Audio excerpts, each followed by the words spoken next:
Assalamualaikum warahmatullahi wabarakatuh. Kami dari kelompok 3 MK19B akan mempresentasikan sistem informasi keuangan berbasis fintech, studi kasus, aplikasi dana. Di kelompok 3 ini kami beranggotakan 5 orang. Saya Fikri Haikal Santos sebagai moderator, dan ada 4 pemateri lainnya, yaitu Saudari Adinda, Saudari Maya Komala, Saudari Alifa, dan Saudari Sepia Nurusanti.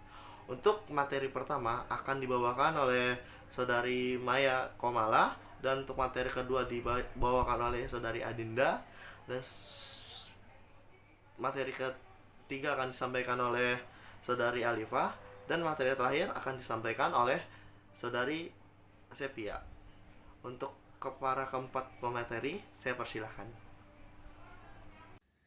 Assalamualaikum warahmatullahi wabarakatuh. Perkenalkan, nama saya Maya Komala. Di sini saya akan menjelaskan apa itu finansial teknologi atau yang sering kita kenal dengan sebutan fintech.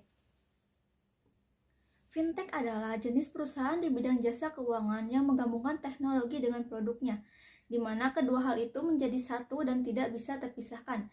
Perusahaan yang bergerak di bidang fintech umumnya adalah perusahaan yang syarat dengan pengetahuan dan pengalaman di bidang keuangan, serta menguasai atau mempunyai akses di bidang teknologi.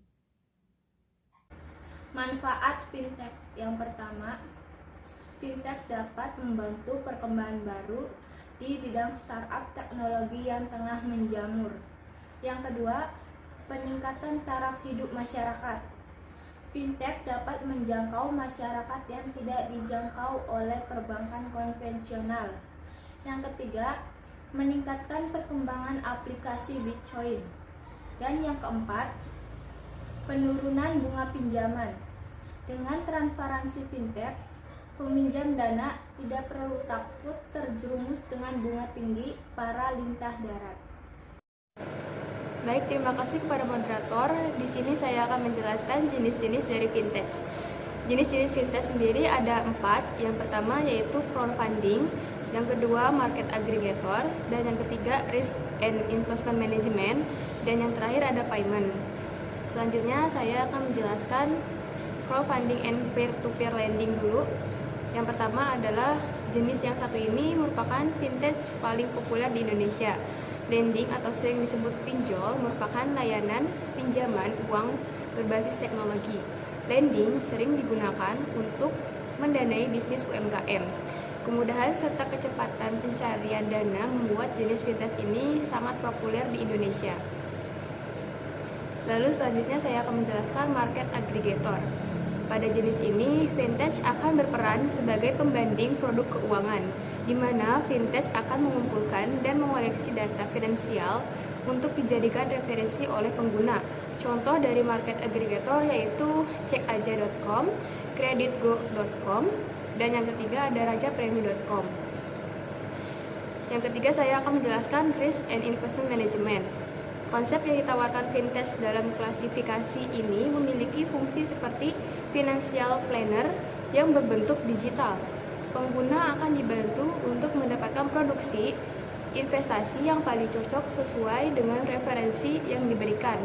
Contoh dari risk investment management itu, yang pertama ada ngaturduit.com, lalu yang kedua ada journal.id, dan yang ketiga ada pajak.com. Yang terakhir saya akan menjelaskan payment. Jenis fintech yang tergabung di dalam klasifikasi ini adalah pembayaran atau payment seperti payment gateway dan e-wallet seperti yang telah disebutkan di atas.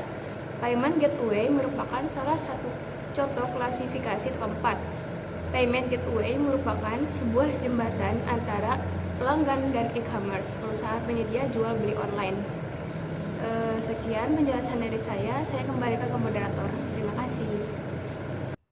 Terima kasih, perkenalkan saya Sepia Nurusanti akan melanjutkan penjelasan mengenai contoh perusahaan fintech. Di sini kita mengambil contoh perusahaannya yaitu Dana, yang merupakan platform pembayaran digital yang mengusung open platform dan dapat digunakan oleh berbagai aplikasi. Aplikasi Dana ini bisa digunakan hanya dengan menggunakan ponsel. Dompet digital ini mengembangkan infrastruktur pembayaran digital dengan mempelajari best practice yang telah digunakan dan melayani ratusan jutaan pengguna dan telah terbukti keamanannya secara global. Selanjutnya di sini ada keunggulan-keunggulan dari aplikasi Dana. Yang pertama yaitu aplikasi Dana ini adalah aplikasi karya Indonesia tanpa campur tangan asing, yaitu dibuat di Indonesia oleh orang Indonesia dan untuk orang Indonesia. Yang kedua, yaitu ada turut didukung oleh 2 data center yang menjamin transaksi dapat terus berjalan tanpa gangguan. Yang ketiga, di sini terintegrasi dengan sistem kependudukan catatan sipil Kementerian Dalam Negeri. Yang keempat, di sini ada proses pendaftaran memakan waktu singkat, hanya beberapa detik saja. Selanjutnya, yang kelima yaitu aplikasi Dana ini telah mendapatkan 4 lisensi dari Bank Indonesia. Yang keenam ada konsep open platform agar terhubung dengan transaksi digital lainnya dari vendor yang telah melakukan kerjasama seperti KFC, Tix ID, Ramayana, dan BBM.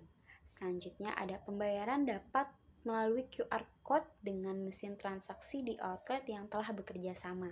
Dan keunggulan yang terakhir itu transaksi yang dilakukan cepat dan hemat waktu, kerjasama yang lebih banyak dengan vendor yang menjanjikan.